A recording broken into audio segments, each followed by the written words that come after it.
The AP Bio exam is coming up, and you're going to need a plan to prioritize what you study. That's what this video is designed to give you. Here's your review plan. Download this checklist at apbiosuccess.com/checklist. Get 3 highlighters, red, green, and yellow. Follow along with me during the video. Use the stoplight method to identify items that you know well, mark those in green, that you know a little bit, mark those in yellow, and that you don't know at all, mark those in red. Prioritize your studying. Study the red items first, then the yellow, and then just to keep the topics fresh, study the green. Let's do this. AP Bio Unit 1, Chemistry of Life. Topic 1.1, Water and Hydrogen Bonding. Water is a polar molecule. It forms hydrogen bonds, which are weak intermolecular bonds.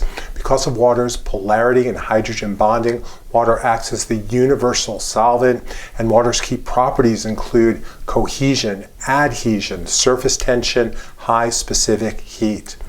You don't only see hydrogen bonds between water molecules. Hydrogen bonding is everywhere in biology. You see it in DNA, you see it in RNA forming RNA-specific shapes, you see it in proteins, you see it in so many intermolecular interactions. Topics 1.2 to 1.3, elements of life, etc. The molecules of life are built from monomers that combine into polymers. You combine monomers into polymers through dehydration synthesis.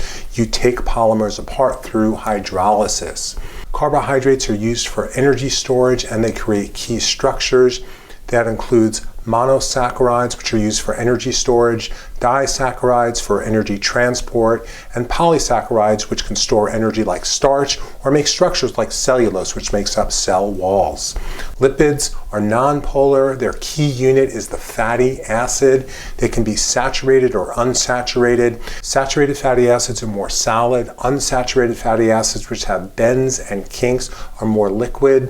Their functions include energy storage in the fats and oils, waterproofing in waxes, membrane formation in phospholipids, and signaling in steroids. Phospholipids have a dual nature. They have a hydrophobic nonpolar tail that's seen at number 3, and they have a hydrophilic polar head at 1.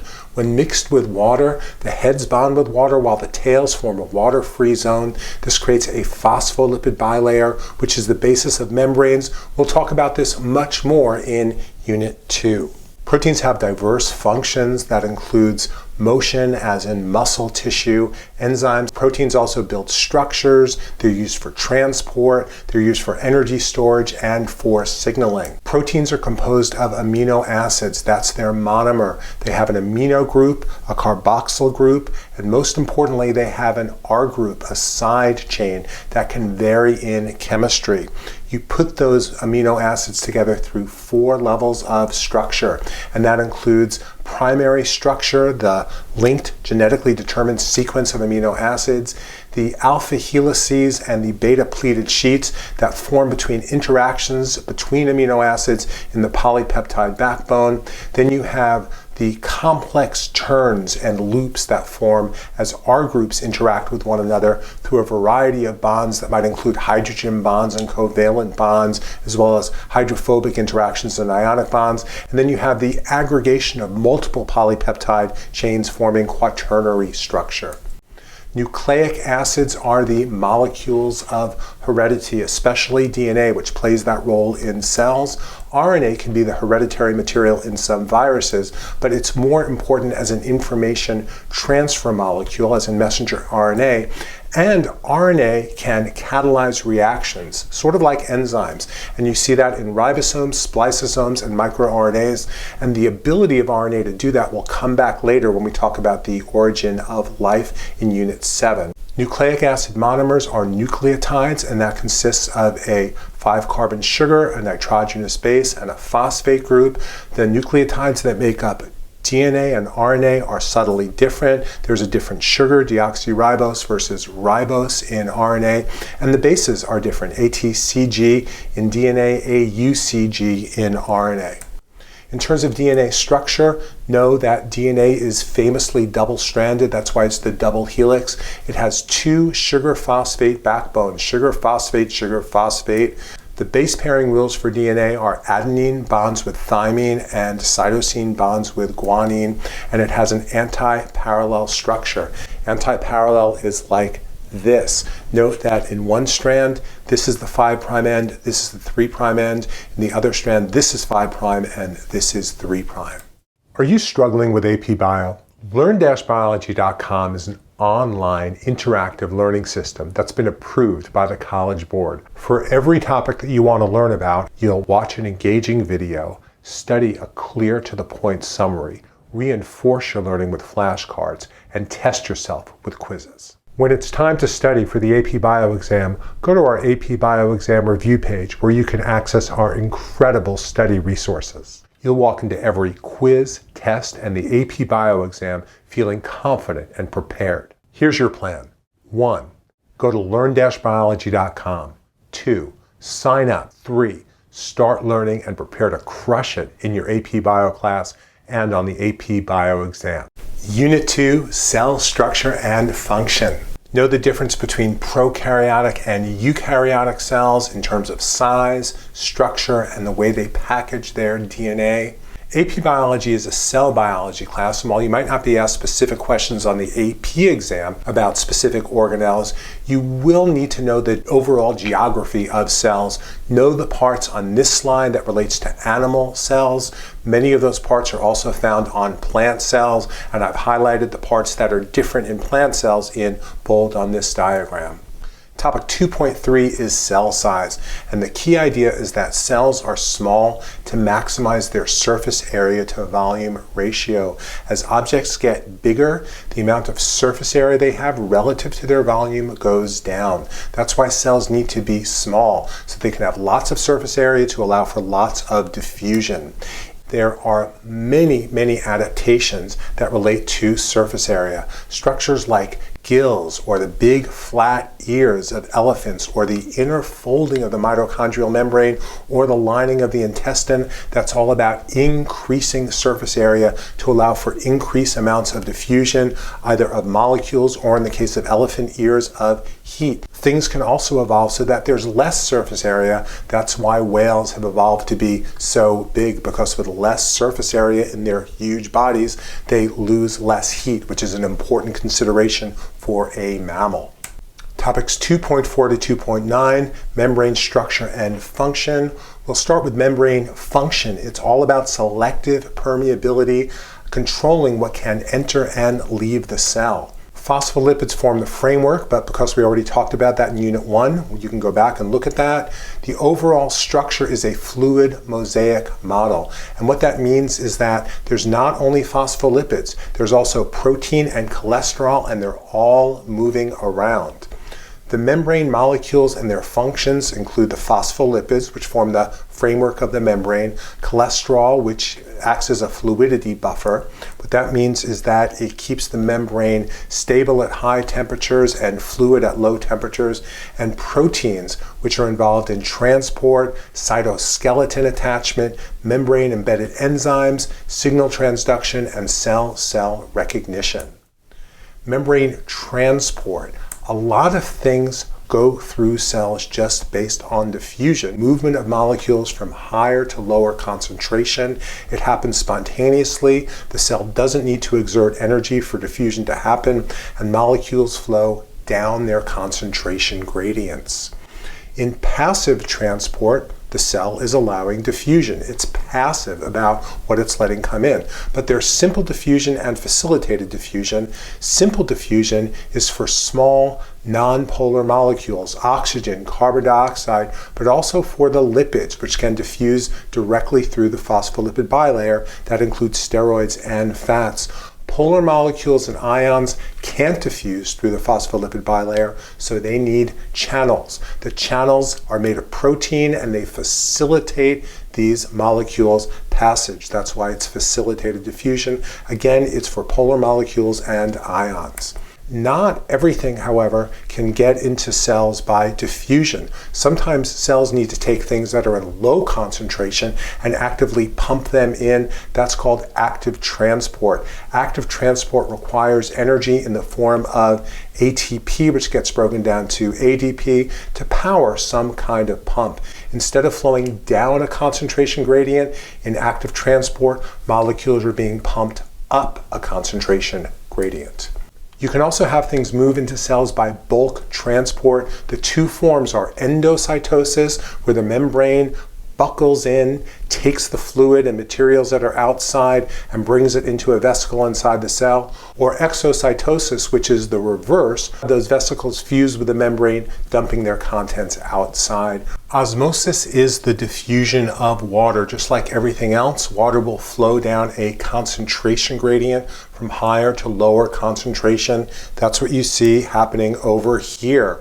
Water's in higher concentration here because there's less solute. It's in lower concentration here because there's more solute. Therefore, water will flow through this selectively permeable membrane that allows water to pass, but not the solute, from this side to this side.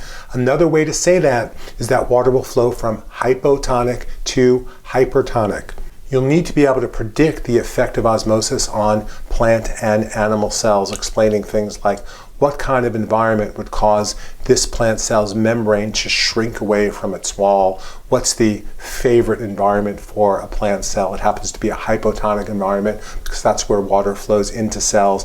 And over here in this red blood cell, an animal cell, what conditions would be causing these red blood cells to be bursting? If you can answer that, then you understand the effect of osmosis on animal and plant cells. That leads us to the topic of water potential. It's a more formal way to talk about osmosis and the movement of water.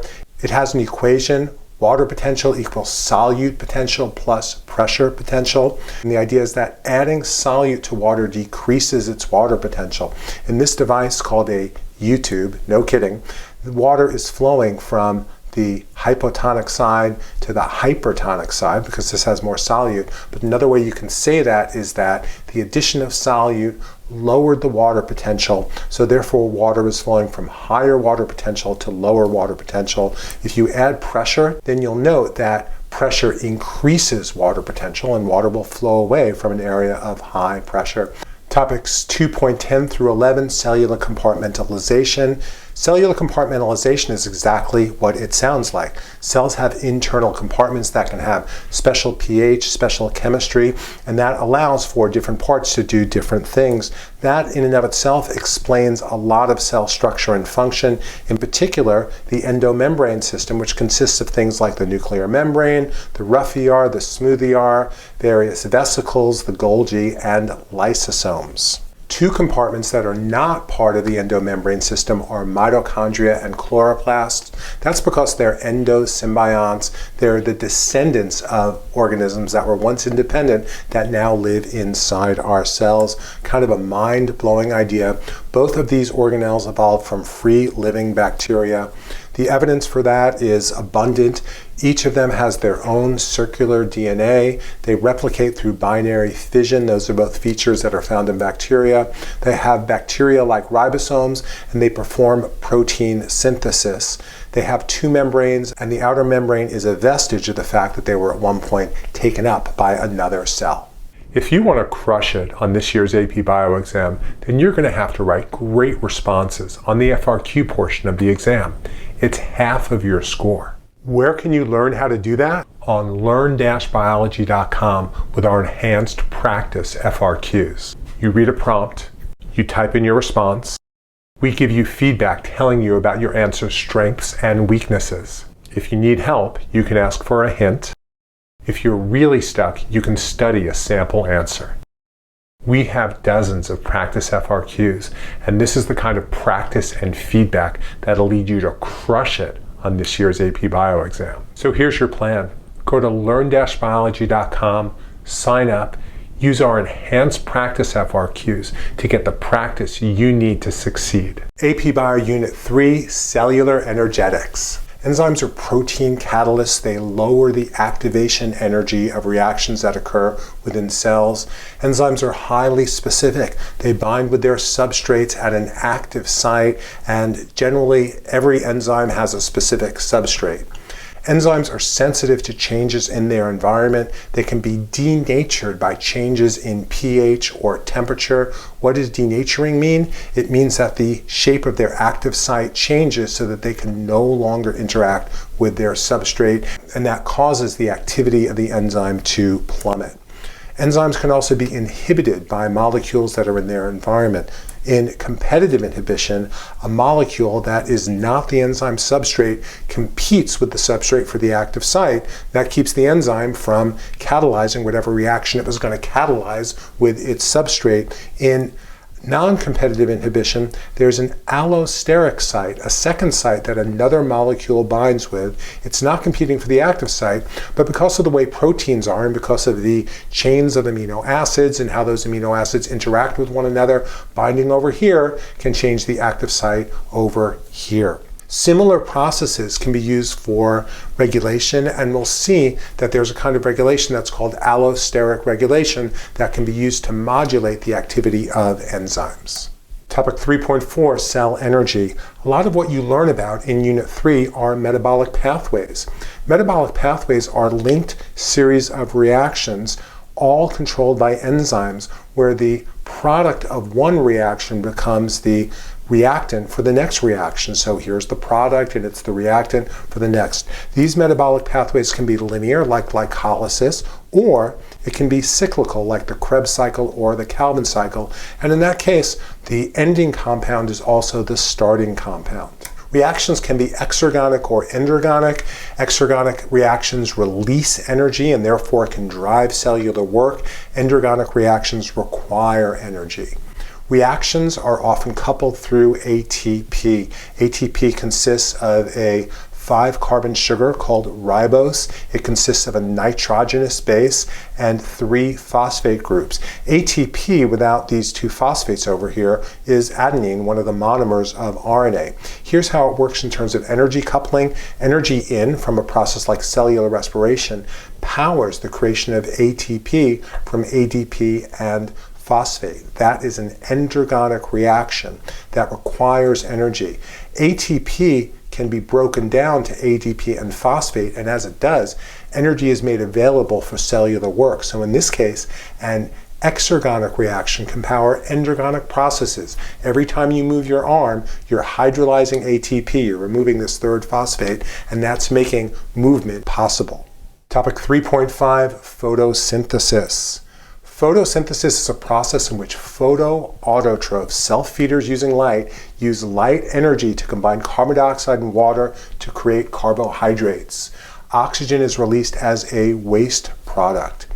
Photosynthesis is the source of biomass and the basis of almost every food chain on this planet, and its formula is 6CO2 plus 6H2O plus light energy creates glucose and oxygen. There are 2 phases of photosynthesis. The first of these are the light reactions. And in the light reactions, light energy, shown coming in over here, is converted into chemical energy in the form of ATP, which we just discussed, and NADPH. NADPH is a mobile electron carrier. It can carry electrons, it can carry reducing power, if you want to talk about it chemically, from one area of the cell to another. In the Calvin cycle, the energy in ATP and NADPH is converted into carbohydrate. Here we see this over here. It's often represented as glucose, but as we'll see in a minute, it's actually a molecule called G3P. What the Calvin cycle does is it fixes carbon dioxide, converting it from a low energy gas into high energy sugars. The light reactions. In the light reactions, light powers an electrical current that powers proton pumps that pump protons into the thylakoid space. Facilitated diffusion through ATP synthase generates ATP.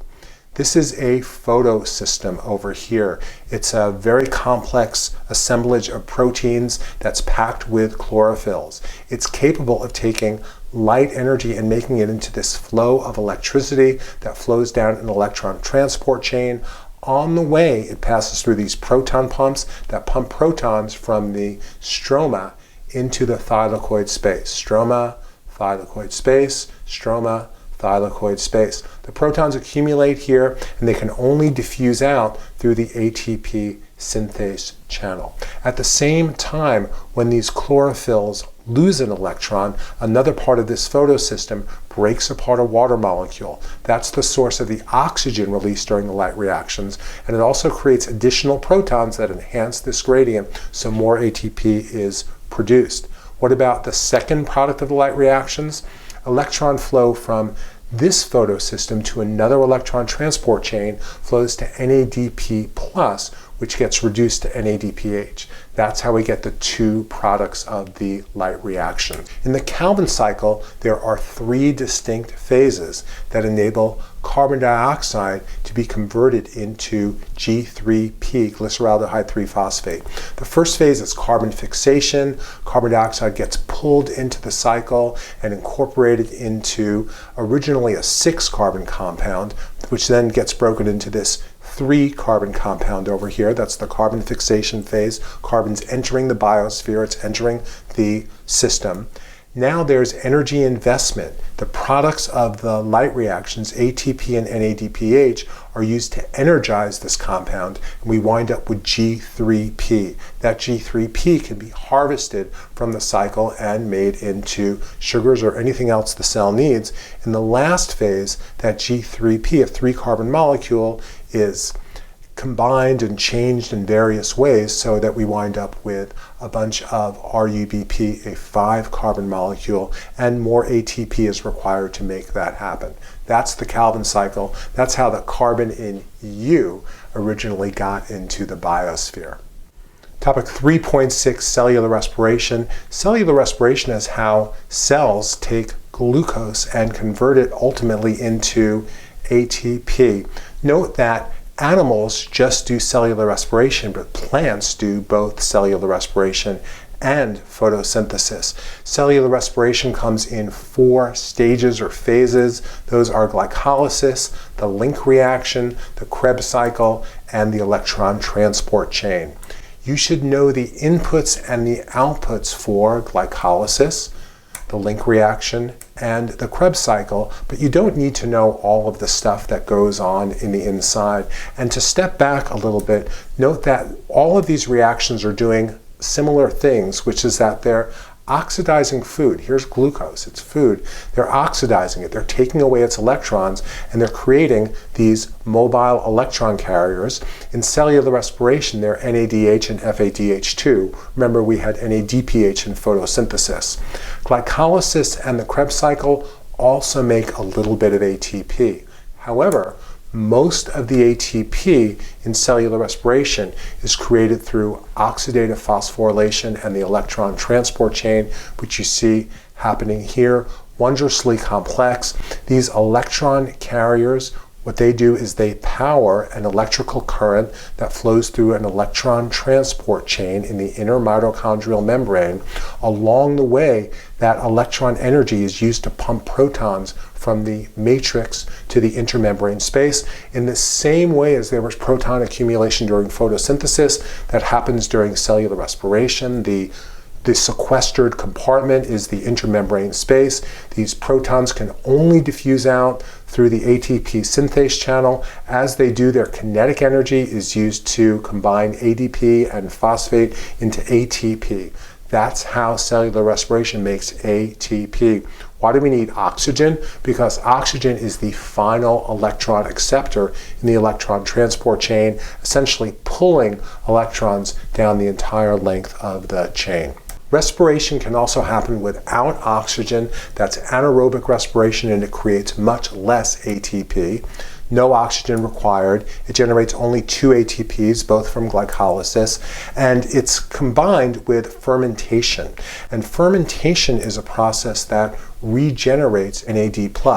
So here's glycolysis. Pyruvic acid, or pyruvate, is the 3-carbon output of glycolysis, and in fermentation reactions, that pyruvate is basically changed into ethanol. What happens? The pyruvate is reduced so that NADH can be oxidized back to NAD+.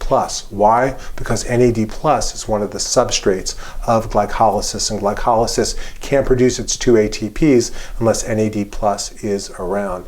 That's true of lactic acid fermentation, which happens in our muscle cells when we're doing anaerobic respiration. It also happens in yogurt as they create the lactic acid that makes yogurt sour. I want to acknowledge how difficult and complex some of these concepts can be, and I want to encourage you to go to learn-biology.com. You can do the tutorials and you can use our unit reviews, and it's going to really help you to get on top of this material, setting you up for success on your unit test or the AP Bio exam. AP Bio Unit 4, Cell Communication, Feedback, and the Cell Cycle. Cells constantly communicate with one another. They can do that directly by touching one another, or they can do that through signals. In AP Biology, we're mostly focused on this, through signals. The signals are ligands or ligands. Ligands are complementary to specific receptors. Here the circle binds with this receptor over here because their shape is complementary, and the binding leads to a cellular response. There are 3 phases of cell communication when it happens through ligands. The first is reception of the ligand. The second is signal transduction. That's taking the initial signal, making it into another kind of signal, and that's often accompanied by amplification of the signal. And finally, there's a cellular response, of which there can be 2 kinds. The first is gene activation. The second is enzyme activation. I encourage you to learn about G-protein coupled receptors. There's a tutorial on learn-biology.com. It's available in your textbook if you're using it, because it's important in its own right. It has shown up on the AP Bio exam, and it's an example of the monstrously complex kind of visual representation that the College Board will throw at you on the test.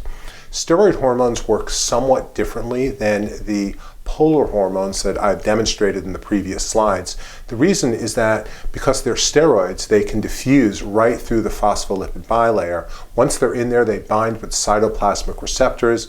They can then, as a receptor hormone complex, diffuse into the nucleus and activate genes. Topic 4.5, homeostasis and feedback. Homeostasis is maintaining internal conditions at a relatively constant optimal level. You experience this all the time. Your body temperature is 37 degrees Celsius, despite the fact that you might be in a cold place or a warm place, or change from one to another. Feedback is when the output of a system is also an input to the system. Feedback can be negative, and that's when the output quiets the system, kind of steps on the brakes, and positive feedback accelerates internal changes and drives a process forward. A feedback system that you should know about involves glucose homeostasis, which involves insulin and glucagon, 2 hormones. Insulin lowers blood sugar back to the set point. Glucagon raises it when your blood sugar gets low. And when these systems break down, it results in the disease diabetes. Type 1 diabetes is because there's a breakdown in insulin production. Type 2 diabetes is when there's a problem with cells responding to the insulin signal. There are also positive feedback loops. One to know about involves oxytocin and childbirth, and it works like this. As the baby grows, it activates stretch receptors in the uterus. That causes the release of the hormone oxytocin, which then feeds back to the uterus, increasing contractions, activating the stretch receptors. That process culminates in childbirth. A similar positive feedback loop works with fruit ripening and the gaseous hormone ethylene.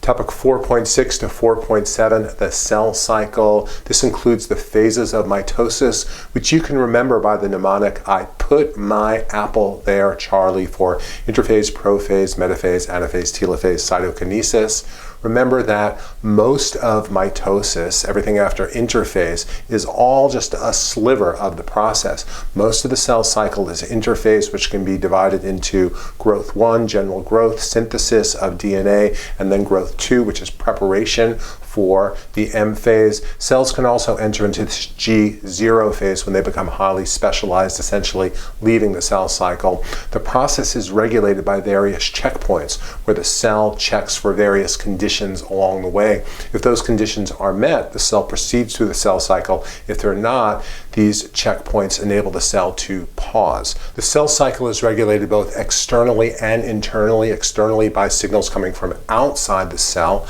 There's also internal regulation, and that regulation happens through cyclin and then cyclin-dependent kinases. Cancer is caused by unregulated cell division. You can see here that cancer starts with mutations. The cells grow in one location, forming a tumor. When they spread to other sites, that's called metastasis. Mutations in genes called proto-oncogenes increase the rate of cell division, and mutations in tumor suppressor genes remove cell division inhibitors. They undermine the checkpoints that we just talked about. You can think about that with a gas pedal and a brakes analogy. APbio Unit 5, Heredity. Meiosis, diploid germ cells that would be in the ovaries and the testes, create haploid sperm and egg cells with one chromosome set. Meiosis begins with germ cells, again in the testes or the ovaries, that start by replicating their DNA, just like at the start of mitosis. That creates cells that are diploid with doubled chromosomes. In meiosis 1, homologous pairs, these pairs that are inherited from the mother and the father, the matched chromosomes, wind up being separated, and in meiosis 2, the sister chromatids are pulled apart. Meiosis, just to put that in context, involves the same phases as mitosis, but they're doubled. In prophase 1, here's where you see the homologous pairs pairing up, and two important things happen. One is that as they pair up, they wind up exchanging pieces of DNA. That's a process that's called crossing over. The other thing that happens is that as these homologous pairs are pulled to the cell equator, what every chromosome pair does is independent of every other pair, and that creates tremendous variation in the gametes. The rest of meiosis, we see the homologous pairs being separated in meiosis 1, and here we see the sister chromatids being separated. 4 haploid gametes result.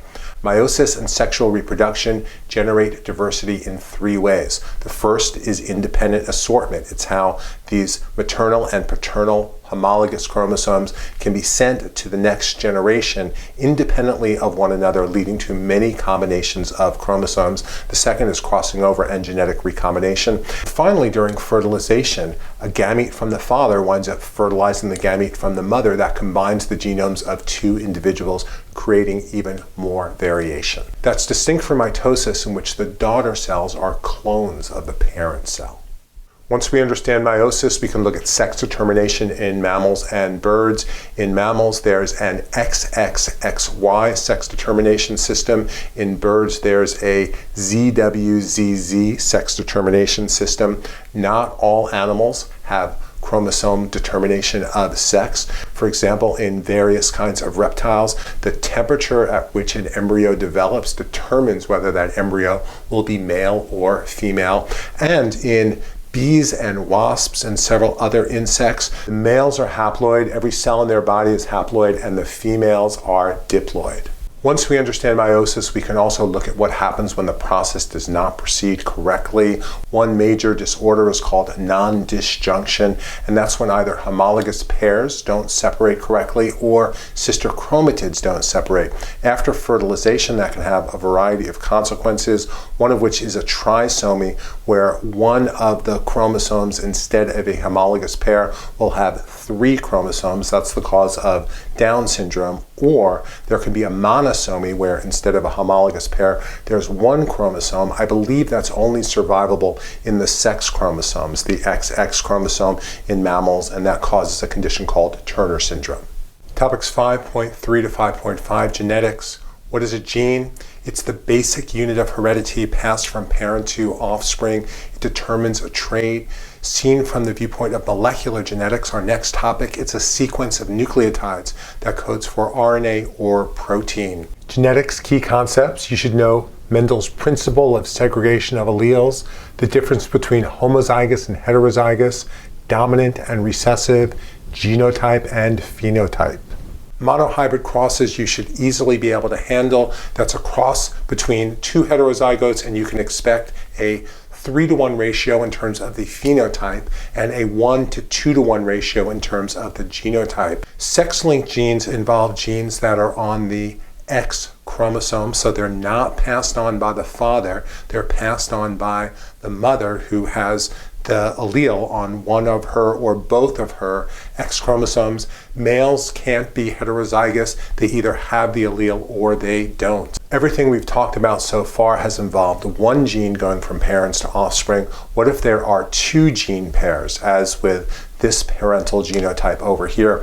In that case, independent assortment is the rule that needs to be applied. What every gene pair does is independent of every other gene pair. That leads to dihybrid crosses, which result in a 9:3 to 3:1 phenotypic ratio in the offspring. If you have more than two genes, then you don't do a Punnett square. You use things like the rule of multiplication. All of the genes that we've looked at so far have involved genes that are on different chromosomes, but genes can be linked on the same chromosome. In fact, that's the rule, not the exception, because we have 20,000 genes that are distributed among 23 chromosome pairs. So here are linked genes in Drosophila. What do you need to know? Linked genes are mostly inherited together. They're on the same chromosome. As they get sent to the next generation, they'll travel together. However, they can be separated because of crossing over. To make this a little clearer, look at this example. Linked genes that are close together usually get inherited together. So B and C, very close together, unlikely that they'll be separated by crossing over, but genes that are further apart, like A and E, most likely will be separated by crossing over. As a result of this, you can look at the amount of recombination that happens in various crossing experiments, and you can use those recombination frequencies to generate chromosome maps like this one, which show the distance in terms of recombination between two alleles that are on the same chromosome. Here are some additional genetic topics. There's non-nuclear inheritance, which are genes that are on mitochondria, not on one of the chromosomes in the nucleus. There's incomplete dominance, where there's a blending effect between the two alleles. And there's genotype-environment interaction, where it's the environment that determines the phenotype much more than the genes. You should know how to do chi-square to analyze the results of genetic crosses. I totally recommend that you set up tables like this one, and you can see a tutorial about that on learn-biology.com. Your success in AP Biology starts here.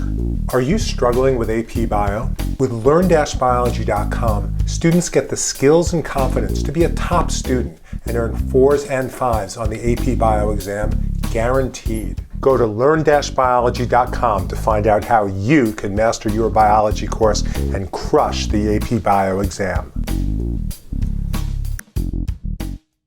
AP Bio Unit 6, Gene Expression. We handled most of the first topic in this unit, DNA and RNA structure, back in Unit 1. Now we're in topic 6.2, DNA replication. The main thing to know is that DNA replication is semi-conservative. The original strand separates, and each strand serves as a template for synthesis of a new strand. The result is that the daughter strands are half new and half old, hence semi-conserved. DNA replication is carried out by a team of enzymes. The ones that you should know include helicase, DNA polymerase, primase, ligase, and others. Because DNA polymerase, the main enzyme involved in DNA replication, can only synthesize in the 5' to 3' direction, replication occurs differently on the two strands. It's continuous on what's called the leading strand, and it's fragmentary on the lagging strand, composed of short segments that are called Okazaki fragments that are later sealed together. Topic 6.3 is transcription, which is the making of RNA from a DNA template. You should be able to take any sequence of RNA and translate it into amino acids using a genetic code dictionary, and you should be able to explain the details of protein synthesis itself. These are all fantastic processes. Topic 6.5 to 6.6, gene regulation. Operons are important gene regulation systems in prokaryotes. Eukaryotes don't use operons. A key principle in multicellular eukaryotes like you and me is that all cells in the same organism are genomically equivalent. This neuron, this epithelial cell, they're quite different phenotypically, but they have the same genes. They're different because they express different genes. Acetylation and methylation are two of the many mechanisms that eukaryotes use to control gene expression. Acetylation turns genes on, methylation turns genes off. That leads to the entire field of epigenetics, changes in DNA expression that involve reversible chemical modifications in DNA or changes in DNA packaging, but not changes in the DNA sequence. A key difference between eukaryotes and prokaryotes is that eukaryotic genes are interspersed with introns, which makes phenotypic variation possible because of alternative splicing of exons. Exons are expressed sequences. They wind up being translated into proteins. Introns are intervening sequences that get edited out. Topic 6.7, mutation.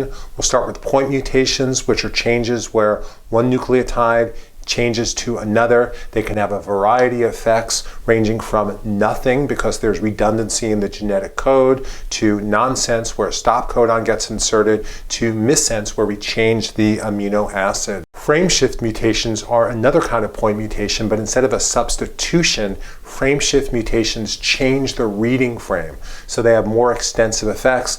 Imagine you have a sentence and you just delete one of the letters. You make the rest of the sentence nonsense. That's what frameshift mutations do. Mutations can be positive, which makes them adaptive. They can be negative or harmful, or they can be neutral, having no effect whatsoever. It completely depends on the context, and mutations are the source of the variation that makes evolution possible. Horizontal gene transfer also changes genomes, but by a different mechanism than mutation. It's where one individual transmits genes to another organism of the same generation. It's as if you touch someone and we're able to transfer genes to them. Kind of weird. It includes conjugation in bacteria, transformation, transduction, which involves viruses, and viral recombination. Unit 6 ends with topic 6.8, genetic engineering and biotechnology. Here are some of the techniques that you should be familiar with. Those are PCR, used for amplifying DNA, restriction enzymes and gel electrophoresis for analyzing DNA, recombinant DNA and engineering plasmids, which enables us to do amazing things like put human genes into bacteria so they can produce gene products like insulin, and finally DNA sequencing, which is giving us huge amounts of information that's being used in medical research, evolutionary biology, every biological field. Are you asking yourself, how am I going to get a 4 or a 5 on the AP Bio exam? It's a good question because it's a hard test, but we have a plan for your success. Go to learn-biology.com and complete our interactive tutorials and interactive AP Bio exam reviews. We guarantee you a 4 or a 5 on the AP Bio exam. See you on learn-biology.com. Unit 7, evolution. Gotta say, the College Board's name for this is natural selection, and that's a bad name because much of evolutionary change is not about natural selection. Right, the College Board, demand a change. This unit begins with the material that was figured out by Charles Darwin. That includes natural selection, which brings about adaptations through survival of the fittest, artificial selection, in which humans select favored traits in our domesticated animals and plants, and sexual selection, which is selection for reproductive advantage. The effects of selection can include directional selection, where the population's mean is pushed in one direction, stabilizing selection against the extremes, and disruptive selection, which is against the mean. Topics 7.4 to 7.5, population genetics. This is the study of how allele frequencies change in gene pools. That's the lens in which population genetics looks at evolution. I want to start by eliminating the biggest misconception that students have in AP Biology courses, and that is the wrong idea that the dominant allele has to be more common than the recessive allele. Somehow people confuse dominance with frequency, but that is not true. The frequency of an allele is based on the advantage or harm it confers to its associated phenotype or random historical factors. Dominant alleles are not necessarily common, and they don't grow in frequency over time. An example for that is the allele that causes achondroplasia is a dominant allele, and it's exceedingly rare. Population genetics is one of the most mathematical parts of the course. It's based in two equations developed by Hardy and Weinberg. The first is P plus Q equals 1, and the second is P squared plus 2PQ plus Q squared equals 1, and there's an associated Hardy-Weinberg principle. In this system, P represents the frequency of the dominant allele, Q represents the frequency of the recessive allele. You can set this all up in a cross multiplication table that looks like this. And when you do population genetics analysis, the thing to do is to figure out the frequency of recessives in the population. Once you do that, if for example it's 0.49, then you know that if this is Q squared, then Q is the square root of that. So this is 0.49, this is 0.7. That enables you to figure out the frequency of the dominant allele and everything else. According to the Hardy-Weinberg principle, the frequency of alleles in gene pools will stay constant unless one or more of the following conditions is not met. This is a fictional, non-evolving population. Its characteristics are that it's infinitely large, it has no harmful or beneficial alleles, there's random mating, there's no emigration or immigration, there's no net mutation of one allele to another.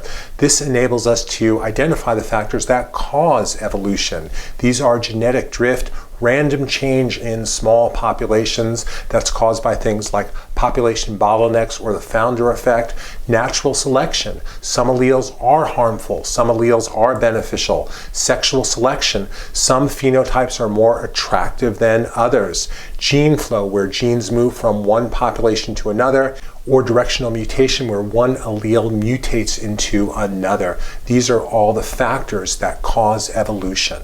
There's a mountain of evidence that establishes that evolution is true. This is why it's a theory, not merely a hypothesis. That evidence includes fossils, homologous features which are derived from a common ancestor, vestigial features which no longer have a function, molecular homologies, similarities in amino acid sequences, DNA sequences, or evolution that we continue to observe, such as resistance to pesticides in mosquitoes, antibiotics in bacteria, and so on.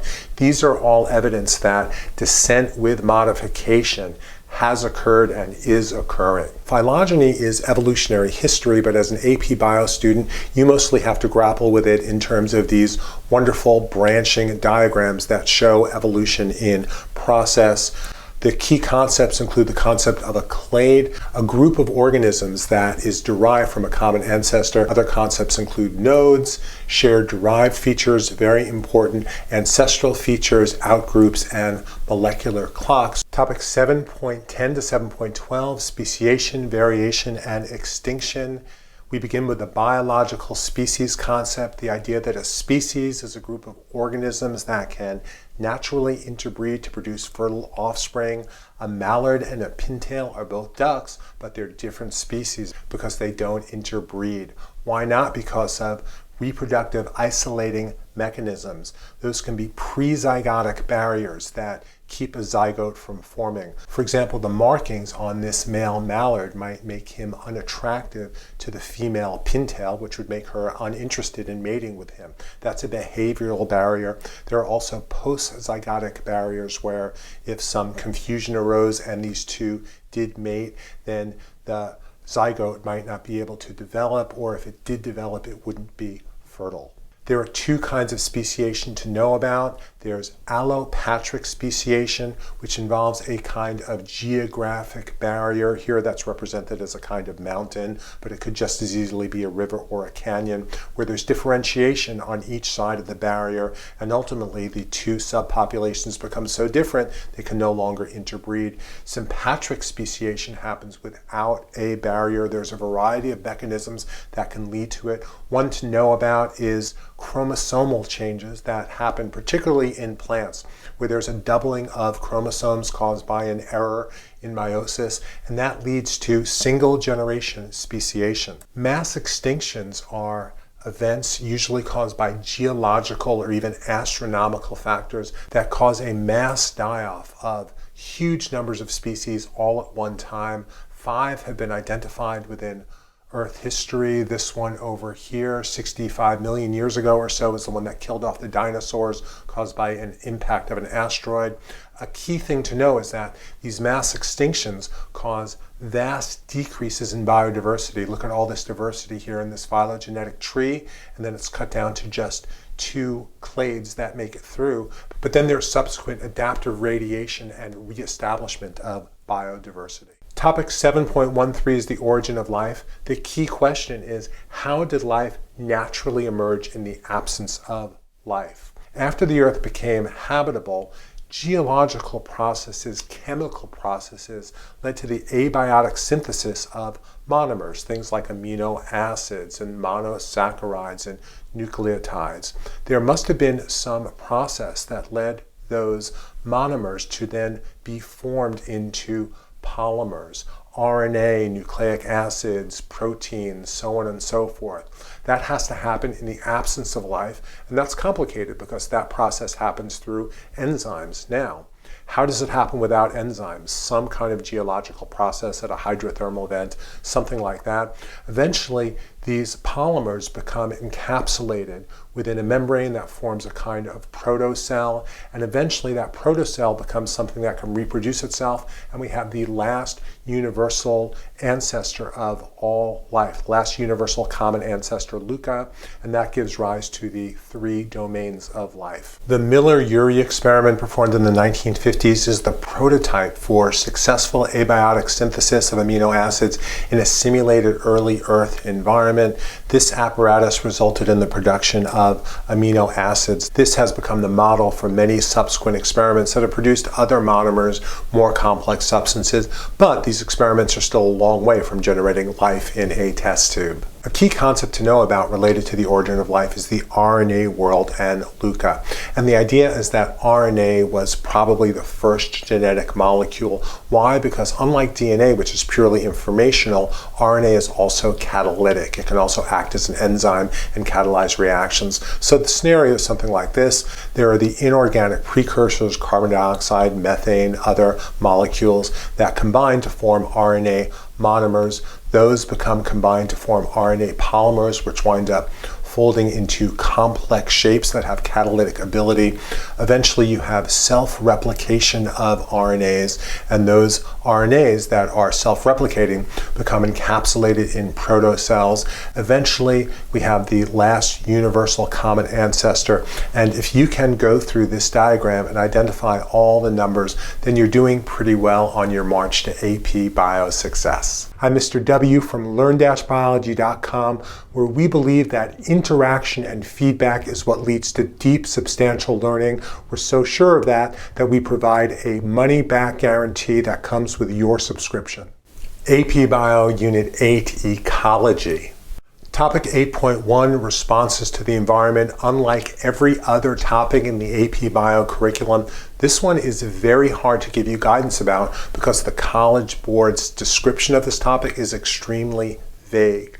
I've taught this topic through case studies, really fascinating stuff that involves great data sets. These are available on learn-biology.com. You can learn about explaining monogamy and promiscuity in voles, how ants are able to find their way back to their nest after foraging by counting their steps, how turtles can migrate back to the nest where they were born through detection of magnetic fields, why animals form schools and flocks, and how honeybees communicate. My main advice to you is that learn how to be analytical, carefully read the question, and do your best.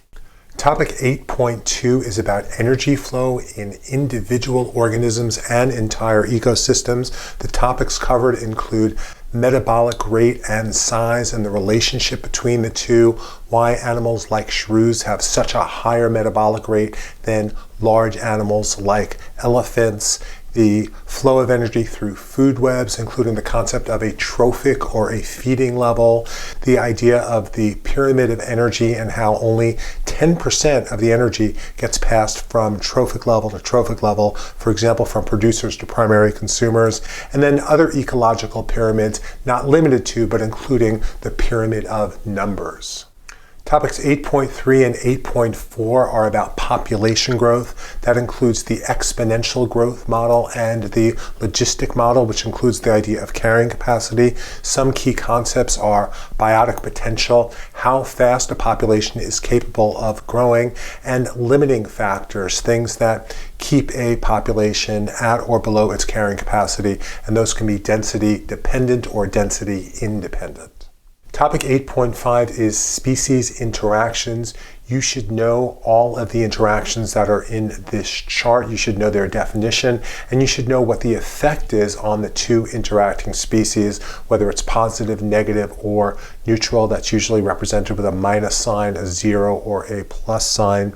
Many of these interactions lead to important evolutionary consequences. For example, competition leads to character displacement and niche partitioning. A niche is the way an organism makes a living. So like, for example, if you look at shorebirds, different kinds of shorebirds evolve different beaks to exploit different parts of the sandy beach environment. On the other hand, interactions such as predation, herbivory, parasitism, and parasitoidism result in evolutionary arms races that lead to wondrous and amazing adaptations on the parts of each of the interacting species. Community structure is also strongly influenced by certain species that act as keystone species. These are often predators that control herbivores, and by doing so, they increase the overall biodiversity of the ecosystem. Ecology also includes understanding and measuring biodiversity. Biodiversity includes both species richness, the number of species, and species evenness, how evenly species are spread out. You have to be able to use the Simpson's Diversity Index. The formula will be given to you in the APBio formula sheet. Finally, human impacts on diversity. They have not been good. Humans have been decreasing biodiversity through destruction of habitat, through habitat fragmentation. When one big habitat gets cut up into smaller pieces, it simply can't support the same spread of species, many of which, particularly large predators, need huge amounts of area in order to have the available niche that they need. Introduction of invasive species has been a huge problem that's been intentional and unintentional. We've participated in destructive exploitation of resources by logging too much, overfishing, and clear-cutting forests. This is creating an extinction vortex where populations are getting smaller. That leads to genetic drift and inbreeding. These species lose genetic diversity. They become less fit. There's less reproduction, more mortality, and that leads to a smaller population. A key idea of this course is that variation is good, and many human activities wind up reducing variation. Here are your next moves for APBio success. Please subscribe to learn-biology.com, and please watch this next video.